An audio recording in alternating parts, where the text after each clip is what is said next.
Hello friends, તો સ્વાગત છે તમારું મારી ચેનલ દીપિકાસ કિચનમાં. અને આજે મેં બનાવ્યા છે સ્પ્રિંગ રોલ, અને એ પણ હું તમને કટ કરીને પણ બતાવું છું કે અંદરથી એનો મસાલો અને આની ઉપરની જે ઉપરનું પડ છે એ મેં કઈ રીતે બનાવ્યું છે. તો ચાલો વિડીયો સ્ટાર્ટ કરી લઈએ.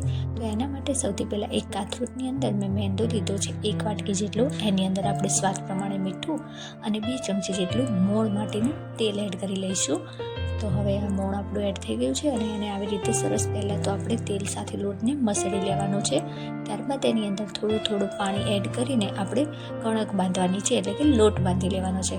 અને આ લોટ નથી એકદમ કઠણ બાંધવાનો કે નથી એકદમ ઢીલો બાંધવાનો. આ લોટ છે આપણે જે રોટલી કરીએ છીએ સેમ એ જ રીતે આપણે એને રેડી કરી લેવાનો છે.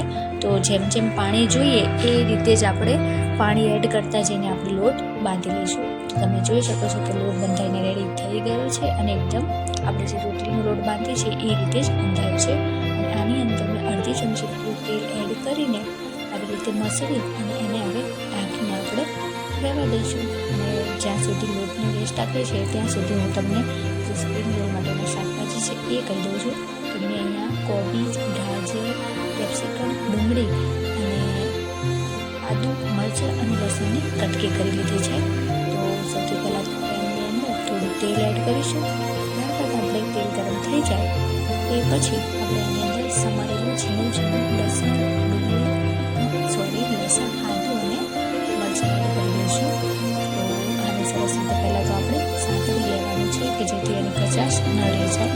હવે એની અંદર આપણે ડુંગળી એડ કરી લઈશું. ત્યારબાદ ગાજર, કોબીજ એડ કરી લેવાનું છે.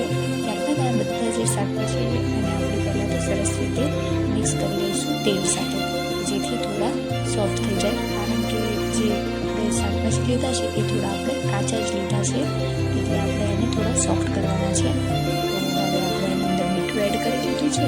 બધા શાકભાજીની અંદર મીઠું પહેલાં સરસ રીતે મિક્સ કરી લઈશું.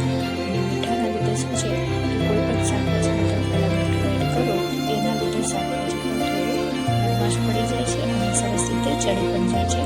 તો હવે આપણે થોડી વાર બાદ એની અંદર બધા કેપ્સિકમ એડ કરી લીધા છે. અને આ વનસ્પતિ શાકભાજી છે આપણે એને ફાસ્ટ ગેસ ઉપર જ ચડાવવાની છે, એકદમ સ્લો કે ધીમા ઉપર ચડાવવાની નથી. આપણે ફાસ્ટ ગેસ ઉપર એને ચડાવી લઈશું. હવે આપણે એને ઢાંકીને શાકભાજી ચડવા દઈએ અને ત્યાં સુધી આપણે એક સ્લરી એટલે કે લઈ બનાવીને તૈયાર કરી લઈએ. તો પહેલાં મેં 2 ચમચી જેટલો મેંદો લીધો છે અને આની અંદર થોડું તેલ એડ કરી લીધું છે. હવે આપણે જે લઈ બનાવીએ છીએ પૂરી કે પડવાળી પૂરી કે એના માટે એ રીતે આપણે સ્લરી એટલે કે લઈ રેડી કરી લઈશું. ગાંઠા પણ ન રહે અને કાંઈ પણ નહીં. તો તમે જોઈ શકો છો કે એકદમ ઘીની જેવી જ આપણી સ્લરી એટલે કે લઈ રેડી થઈ ગઈ છે. તો આ બાજુ છે બધું શાકભાજી થોડું ચડી ગયું છે, એટલું બધું પણ નથી ચડવાનું. થોડું આમ છે કે આપણે નૂડલ્સ કે એમાં જે પાસ્તામાં બનાવીએ છીએ એ રીતે રાખવાનું છે. તો આ બાજુ આપણે હજી શાકભાજી થોડી વાર લાગશે ત્યાં સુધી જે આપણે લોટ છે એને અંદર થોડું તેલ નાખીને આપણે એને આવી રીતે મસળી અને લુવા રેડી કરી લઈએ. તો આપણે આ પૂરી બનાવીએ છીએ એટલી જ સાઈઝના લુવા રેડી કરી લેવાના છે. કારણ કે આપણે જે રોટલી જે રીતે બનાવીશું એ જ રીતે આનું આપણે સ્પ્રિંગ રોલનું પડ રેડી કરવાનું છે. હવે આપણે બધા લુવા પણ રેડી થઈ ગયા છે અને આ બાજુ આપણે બધા શાકભાજી છે એ પણ સરસ રીતે ક્રિસ્પી ટાઈપ એ રીતે ચડી ગયા છે, એટલે કે અધકચરા ચડી ગયા છે. તો આને થોડી કચાશ પણ રહેવી જોઈએ અને વધારે પણ ન ચડે એનું પણ ખાસ ધ્યાન રાખવાનું છે. તો હવે એની અંદર આપણે red chilli sauce, green chilli sauce અને 1 ચમચી જેટલો મેં અહીંયા સોયા સોસ લીધો છે અને અડધી ચમચી વિનેગર એડ કર્યું છે. વિનેગર અમે ખાસ યુઝ કરતી હું નથી, એટલે હું વિનેગર ઓછું જ યુઝ કરું છું. તો હવે એની અંદર આપણે ટોમેટો કેચઅપ એડ કરવાનું છે. આ બધી સામગ્રી તમે તમારા ટેસ્ટ પ્રમાણે પણ લઈ શકો છો. મેં અહીંયા મોટો ચમચો ભરીને બધું લઈ લીધું છે કે 1 ચમચો green chilli sauce, red chilli sauce, 1 ચમચી જેટલું સોયા સોસ અને અડધી ચમચી જેટલું વિનેગર અને 1 ચમચા જેટલું ટોમેટો સોસ. તો હવે આ બધું સરસ રીતે આપણે મિક્સ કરી દઈશું. અને જે આપણે બધા સોસ એડ કર્યા છે એ ચડે એટલે 2 જ મિનિટ જેટલું આપણે એને ચડવા દેવાનું છે. અને ત્યારબાદ કોથમીર એડ કરી સરસ રીતે મિક્સ કરી એને આપણે ગેસ બંધ કરી અને ગેસ ઉપરથી હટાવી લઈશું. એટલે કે એને હવે સરસ રીતે આપણે ઠંડુ થવા દેવાનું છે. જેથી ઠંડુ થઈ જશે તો આપણે સરસ રીતે ફિલિંગ આપણે સ્પ્રિંગ રોલમાં ભરી શકીશું. તો હવે આને આપણે ગેસ ઉપરથી હટાવી લઈએ અને જે પડ છે સ્પ્રિંગ રોલનું એ રેડી કરી લઈએ. તો અહીંયા મેં મેંદાની જે આપણો લોહ બનાવ્યો હતો એને આપણે મેંદાની અંદર જ અટામણ એટલે મેંદાની જ અટામણની અંદર આવી રીતે પૂરી સાઇઝની રોટલી વણી લેવાની છે. તો આવી રીતે એક રોટલી એવી રીતે વણી લીધી હતી પૂરી સાઇઝની. હવે આપણે બીજી પણ રોટલી પૂરી સાઇઝની વણી લઈશું. તો એ જ રીતે જે પહેલી વણી હતી એ જ સાઇઝની રાખવાની છે, જેથી કરીને આપણે જે સ્પ્રિંગ રોલનો પડ બનાવવાના છીએ તો એના માટે આપણે એકદમ સરસ રીતે રેડી થઈ જાય. તો હવે આપણે આ બધી જે રોટલી છે પૂરી સાઇઝની વણીને રેડી કરી લીધી છે. તો હવે હું તમને જણાવું કે હવે આપણે આને કઈ રીતે બનાવવાની છે. તો એક પૂરી લઈ લઈએ અને એની ઉપર આપણે જે લઈ એટલે કે સ્લરી રેડી કરી હતી ઘી અને મેંદાની, એ આપણે આવી રીતે આખા પૂરી ઉપર પાથરી દેવાની છે અને એની ઉપર આપણે મેંદો છે એને છાંટી લેવાનો છે છૂટો છૂટો. હવે જે બીજી પૂરી છે એને પણ આવી રીતે એની ઉપર રાખી અને થોડું અટામણ છાંટી અને આવી રીતે આપણે એક મોટી રોટલી વણી લેવાની છે.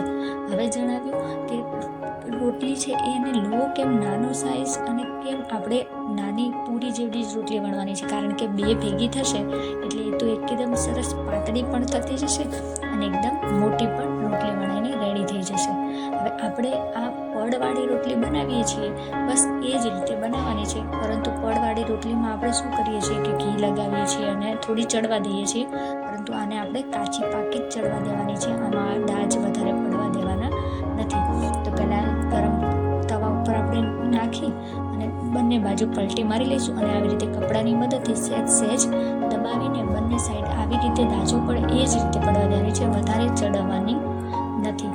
બસ થોડું કપડું દબાવતા જઈશું અને રોટલી છે એને આપણે ફેરવતા જઈશું. તો આપણે આવી રીતે ધીમા તાપે જ એકદમ ધીમા તાપે આને ચડવાની છે. ફાસ્ટ ગેસ ઉપર રાખશું તો રોટલી તરત ચડવા લાગશે, પરંતુ આને આપણે ચડવા દેવાની નથી અને આપણે એને ધીમા તાપે આવી રીતે જ સરસ શેકી લેવાની છે.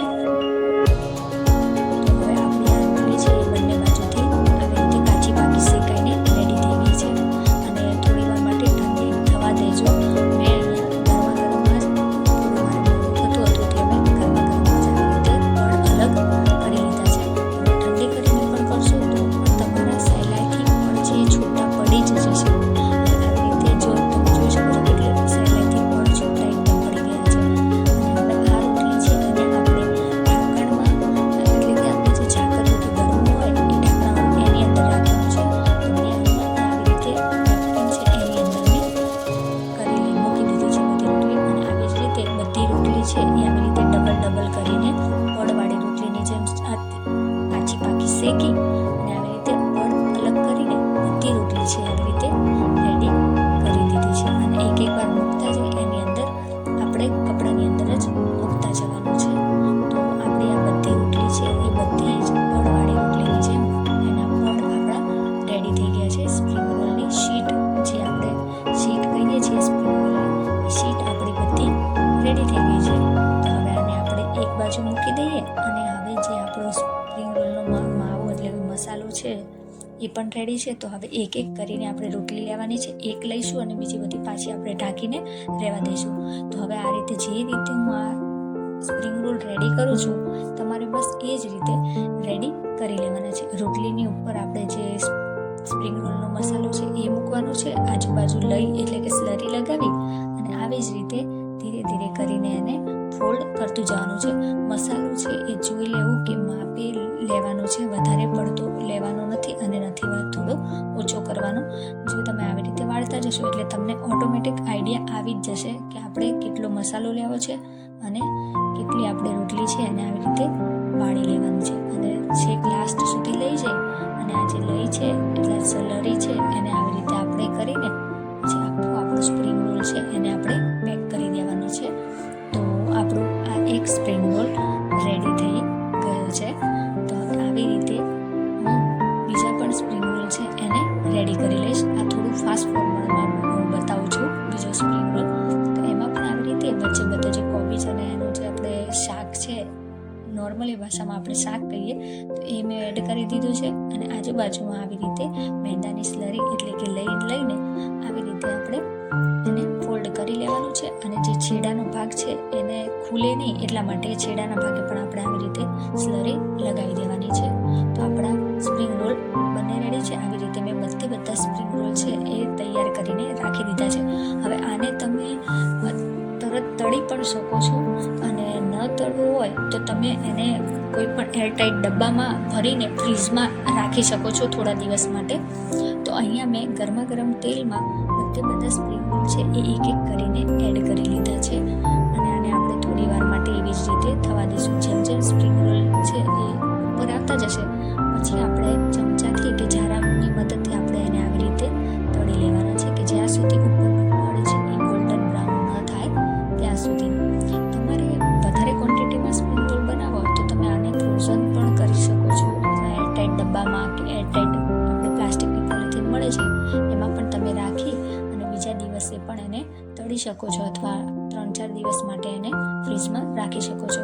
તો હવે આપણા સ્પ્રિંગ રોલ છે એ સરસ રીતે તળાઈને રેડી થઈ ગયા છે. તો આ એક પહેલો બેચ મેં તળીને કાઢી લીધો છે. હવે જે બીજા સ્પ્રિંગ રોલ વધ્યા હતા એને પણ હું આવી રીતે જ બધા સ્પ્રિંગ રોલને તળી લઈશ. તો આ આપણા સ્પ્રિંગ રોલ રેડી થઈ ગયા છે અને બીજા મેં તળવા નાખ્યા હતા બીજી બેચ એને પણ આવી જ રીતે આપણે તળી અને કાઢી લેવાના છે. તો આપણા આ રોટલીવાળા પડની રીતે બનાવીને આપણી આ સ્પ્રિંગ રોલ રેડી થઈ ગયા છે. હવે હું તેને તમને કટ કરીને પણ બતાવીશ કે બહારનો જેવો જ ટેસ્ટ આપણને મળે છે. તો તમને કેવા લાગ્યા આજની આ મારા સ્પ્રિંગ રોલની રેસીપી તો એ જરૂરથી તમે મને જણાવો.